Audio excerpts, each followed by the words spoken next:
Dieu vivant, par la résurrection de ton Fils Jésus-Christ, tu nous fais naître à la vie nouvelle. Par ton esprit, poursuis et achève l'œuvre que tu as commencée dans le secret de nos cœurs, aujourd'hui et pour toujours. Amen. Bienvenue à notre culte pour ce dimanche après Pâques. Nous allons écouter le passage de Jean chapitre 20, où les disciples sont enfermés, cachés, dans une pièce verrouillée, parce qu'ils ont peur des autorités. Et c'est à ce moment-là que Jésus apparaît.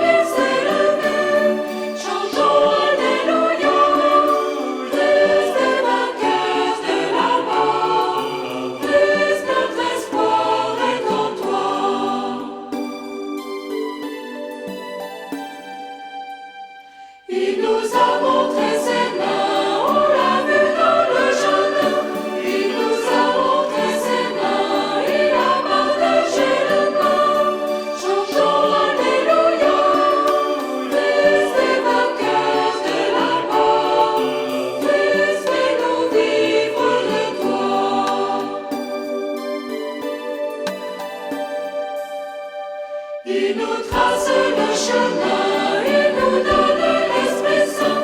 Il nous trace le chemin et nous ne serons plus qu'un. Chantons Alléluia, Christ est vainqueur de la mort. Christ, remplis-nous de ta joie.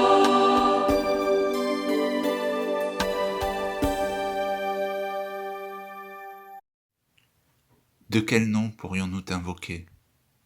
Tu dépasses tout nom. Quel cantique pourrait donc chanter tes louanges ?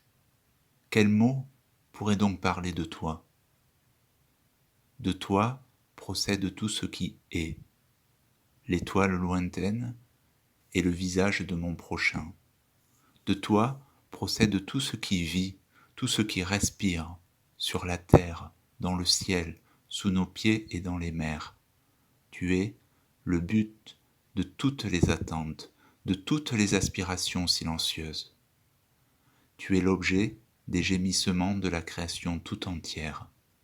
Nous te louons, Seigneur, toi qui es, au-delà de toute parole et de toute représentation. Amen. Nous chantons le psaume 133, accompagné par la chorale Per Cantum et la chorale Oratorio.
Nous prions.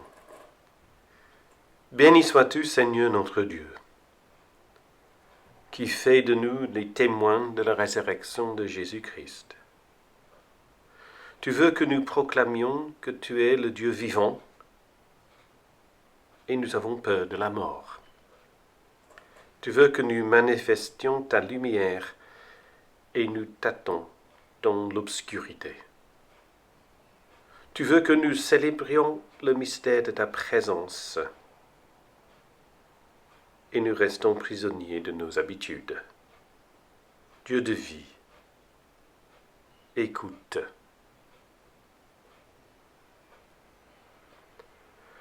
Dieu nous pardonne. Notre baptême nous le rappelle. Nous sommes jamais loin de Dieu, puisqu'il demeure toujours en nous.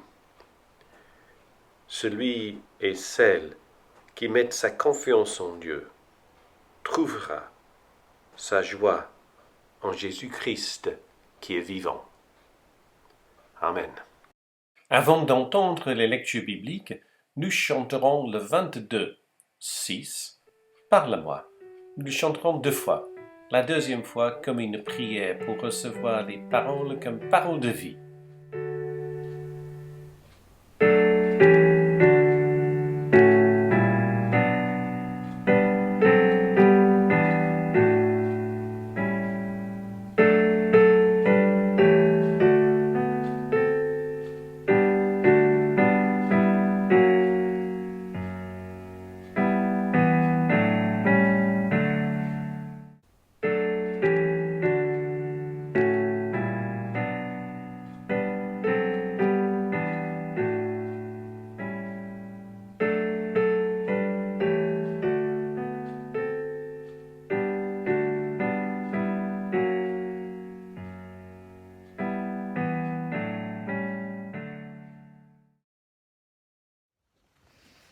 Acte 2, versets 42 à 47.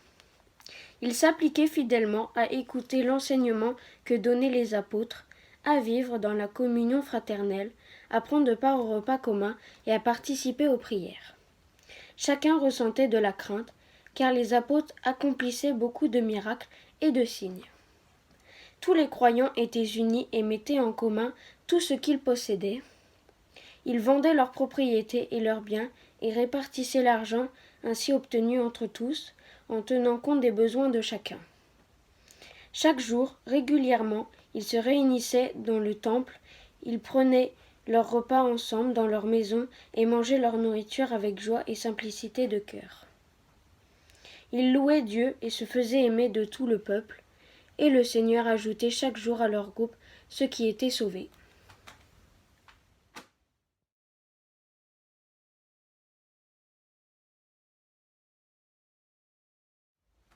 Jean, chapitre 20, versets 19 à 31. Le soir de ce même dimanche, les disciples étaient réunis dans une maison dont ils avaient fermé les portes à clé, car ils craignaient les Juifs. Jésus vint, se plaça au milieu d'eux et leur dit : « La paix soit avec vous. » Après avoir dit ces mots, il leur montra ses mains et son côté. Les disciples furent remplis de joie en voyant le Seigneur. Jésus leur dit de nouveau : « La paix soit avec vous. Comme le Père m'a envoyé, moi aussi je vous envoie. » Après ces mots, il souffla sur eux et leur dit : « Recevez le Saint-Esprit. Ceux à qui vous pardonnerez leurs péchés obtiendront le pardon. Ceux à qui vous refuserez le pardon ne l'obtiendront pas. » Cependant, l'un des 12 disciples, Thomas, appelé le jumeau, n'était pas avec eux quand Jésus vint. Les autres disciples lui dirent : « Nous avons vu le Seigneur. » Mais Thomas leur répondit : « Si je ne vois pas la marque des clous dans ses mains, si je ne mets pas mon doigt à la place où étaient les clous, et si je ne mets pas ma main de son côté, je ne croirai pas. » Une semaine plus tard, les disciples de Jésus étaient de nouveau réunis à l'intérieur de la maison, et Thomas était avec eux. Les portes étaient fermées à clé, mais Jésus vint, se plaça au milieu d'eux et dit : « La paix soit avec vous. » Puis il dit à Thomas : « Avance ton doigt ici et regarde mes mains. Avance ta main et mets-la de mon côté. Cesse de douter et crois. » Thomas lui répondit : « Mon Seigneur et mon Dieu. » Jésus lui dit : « C'est parce que tu m'as vu que tu as cru ? Heureux sont ceux qui croient sans m'avoir vu. » Jésus a fait encore, devant ses disciples, beaucoup d'autres miracles qui ne sont pas racontés dans ce livre. Mais ce qui s'y trouve a été écrit pour que vous croyiez que Jésus est le Messie, le Fils de Dieu, et pour que, par cette foi, vous ayez la vie en lui. Thomas, le pauvre Thomas. Pauvre pour plusieurs raisons. D'abord, il est passé dans l'histoire comme Thomas qui doute. Tout le monde connaît ce sobriquet qui devait être difficile à supporter pendant 2000 ans. Et puis pauvre parce qu'il s'est senti exclu de ce cercle fermé des premiers disciples. Là où l'annonce de la résurrection était faite pour la première fois. Pauvre, non pas pour le moindre des raisons, car il semblait représenter ce que nous pouvons appeler la division entre la science et la foi, la raison contre la croyance, comme si en lui nous discernons la séparation dans ce monde entre les choses spirituelles d'un côté et les choses matérielles de l'autre. Une division qui profite uniquement à celles et ceux qui n'ont pas été touchés par la foi ou par la réalisation de la présence de Dieu dans leur vie. Et la faute de Thomas, c'est un peu dur de dire ça. Ce n'est pas vraiment une faute. Sa façon d'agir. La façon d'agir de Thomas fait en sorte qu'il pense être oublié des autres dans un premier temps qui est déjà difficile à supporter, mais de Dieu en la personne de Jésus. Et puis, en tant qu'humain, il pose ses conditions pour pouvoir réintégrer le cercle.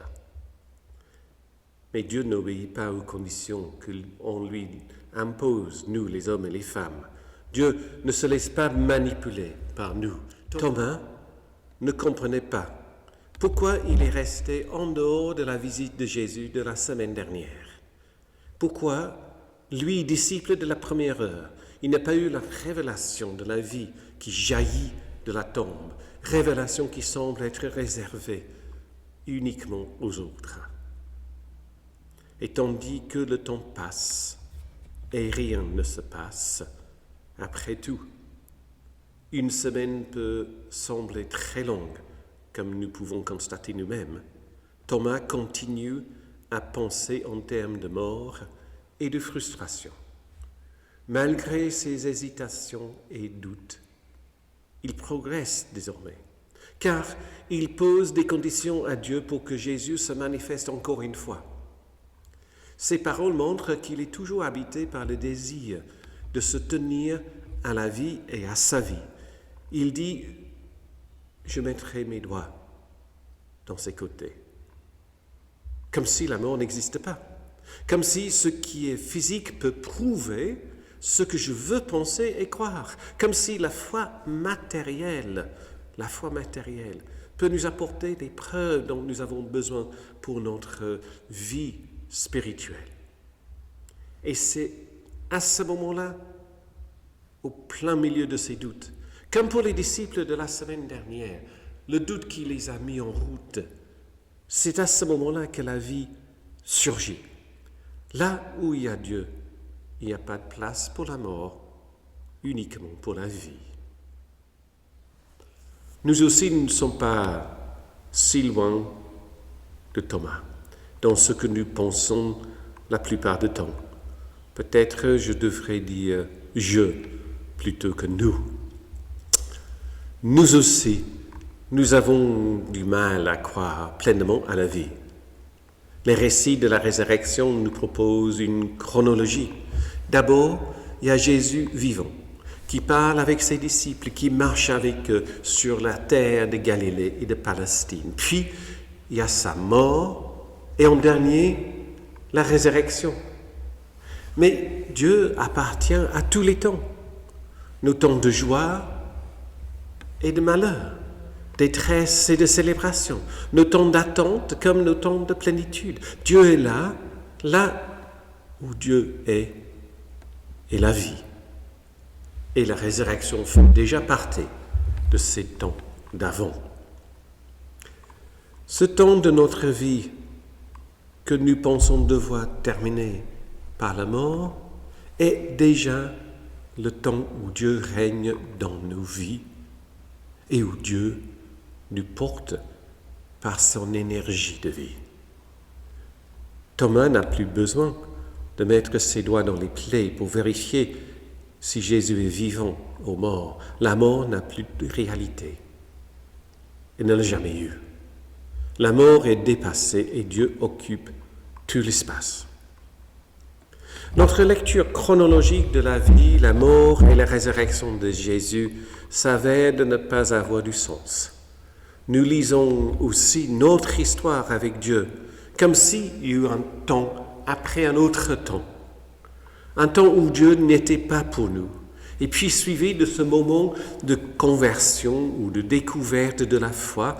Et puis se découle le temps où Dieu occupe sa place dans nos vies.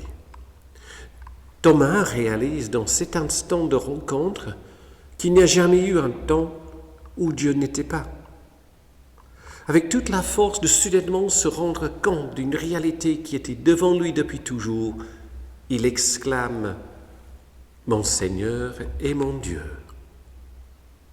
Cela ne veut pas dire que rien ne se passait dans cette chambre entre Jésus et Thomas, mais que Thomas a pris conscience que Dieu était toujours en train de venir vers lui. Dieu est toujours en train de venir vers nous pour nous rencontrer et nous confier la vie nouvelle dont il est porteur.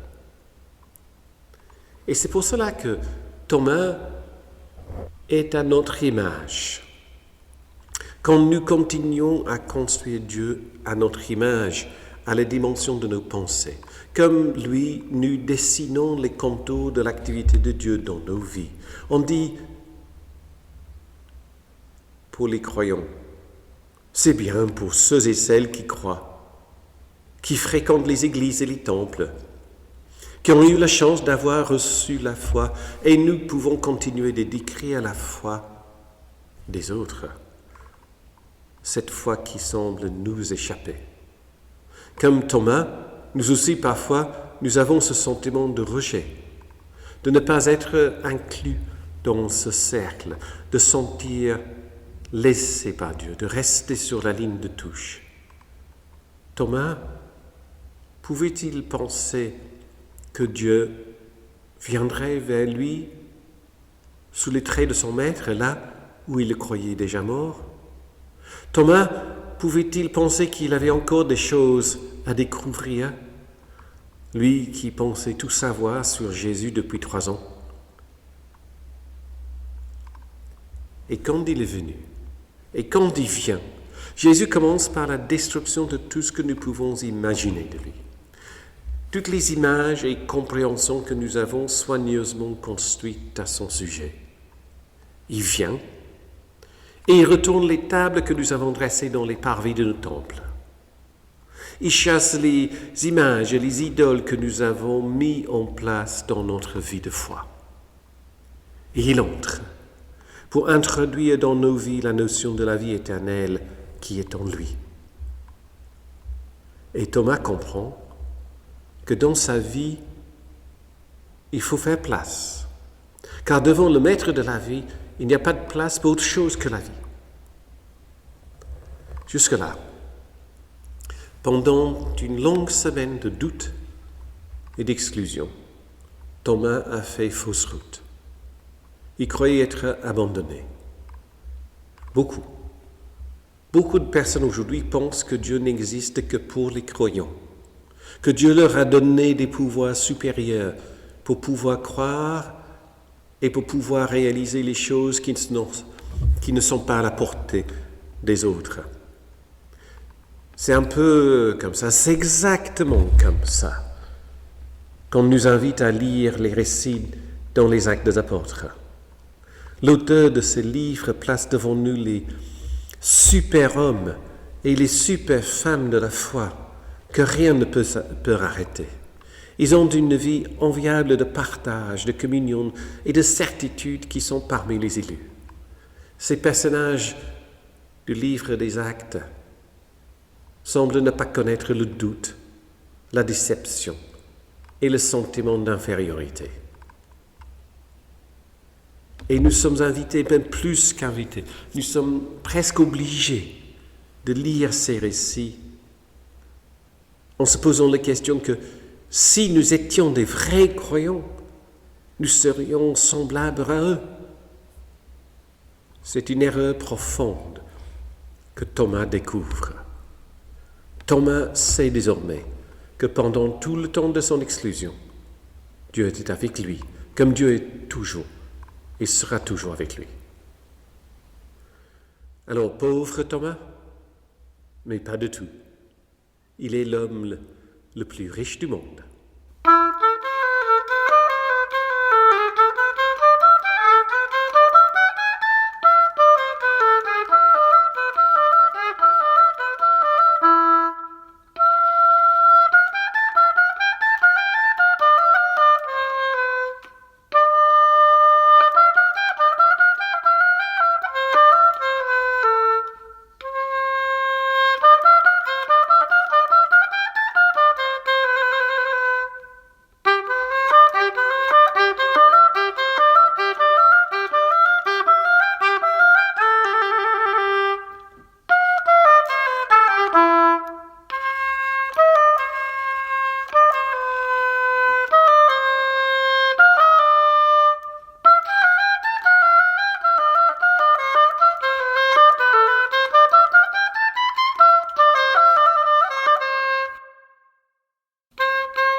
Tu es venu jusqu'à nous, quittant la gloire de ton ciel. Tu es venu pour servir, donnant ta vie pour nous sauver. Dieu Tout-Puissant, Roi serviteur, tu nous appelles tous à te suivre et à t'offrir nos corps en sacrifice. À toi l'honneur, Roi serviteur. Dans le jardin de douleur, où mon fardeau brisa ton cœur, tu dis adieu dans ta peine. Ta volonté et non la mienne. Dieu Tout-Puissant, Roi serviteur, Tu nous appelles tous à te suivre et à t'offrir nos corps en sacrifice. À toi l'honneur, roi serviteur. Voyez ses mains et ses pieds, pour nous témoins du sacrifice, les mains qui tenaient la terre se livrent au clou de la colère. Dieu Tout-Puissant, Roi serviteur, tu nous appelles tous à te suivre et à t'offrir nos corps en sacrifice. À toi l'honneur, Roi serviteur. Apprenons donc à servir en laissant Christ régner en nous, car en aimant nos prochains, c'est Jésus-Christ que nous servons. Dieu Tout-Puissant, Roi serviteur, tu nous appelles tous à te suivre et à t'offrir nos corps en sacrifice. À toi l'honneur, Roi serviteur.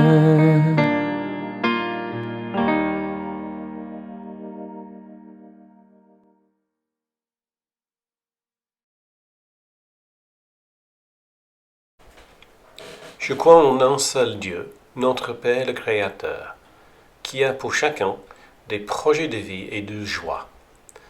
Je crois en Jésus-Christ, notre Seigneur et notre Frère, qui est le Fils de l'homme et Fils de Dieu. Il vient à nous, il nous aime, il nous sauve. Je crois en l'Esprit Saint qui nous est offert comme un don gratuit.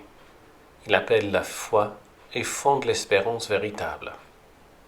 Je crois que par l'amour, la vie touche à la vie éternelle, et qu'en Dieu, nous demeurons toujours dans la liberté et dans la joie. Amen.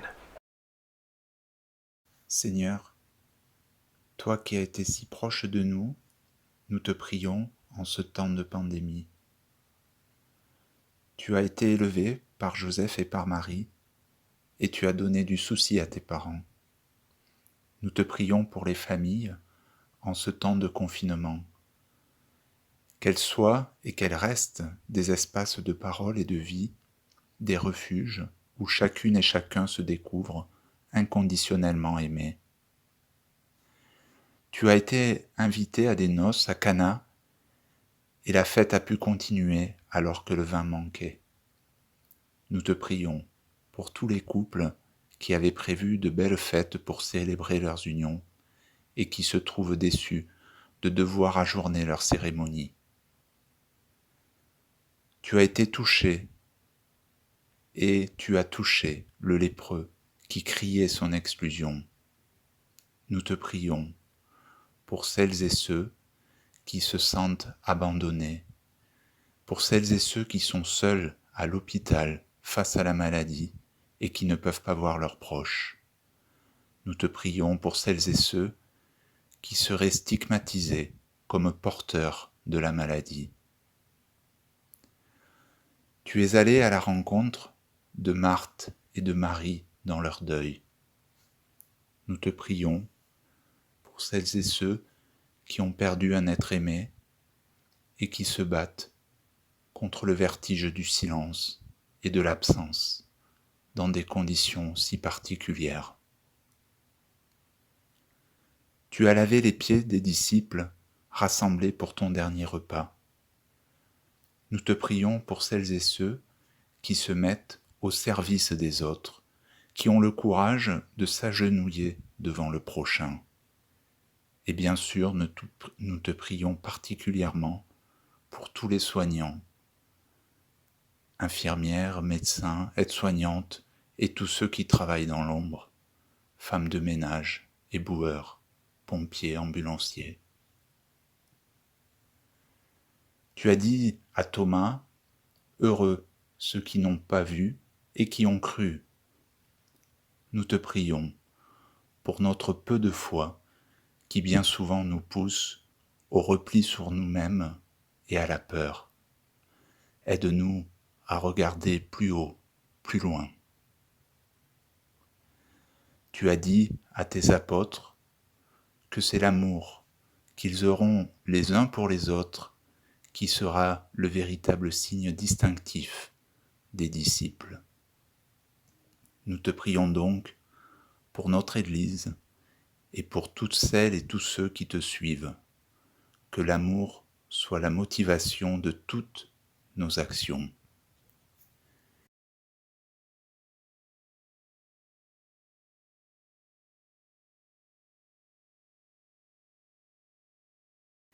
Et comme nous l'avons appris de toi, nous te disons, notre Père, qui es aux cieux, que ton nom soit sanctifié, que ton règne vienne, que ta volonté soit faite sur la terre comme au ciel.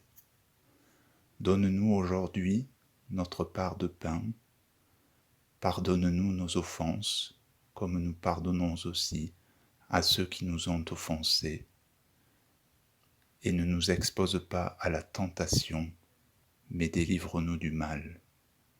Car c'est à toi qu'appartient le règne, la puissance et la gloire pour les siècles et des siècles. Amen. Que l'Éternel fasse rayonner l'habit de lumière qu'il a posé sur chacun et chacune de nous, et qu'il nous garde dans son amour. Le Seigneur est avec chacun de nous. Allons en paix. Amen.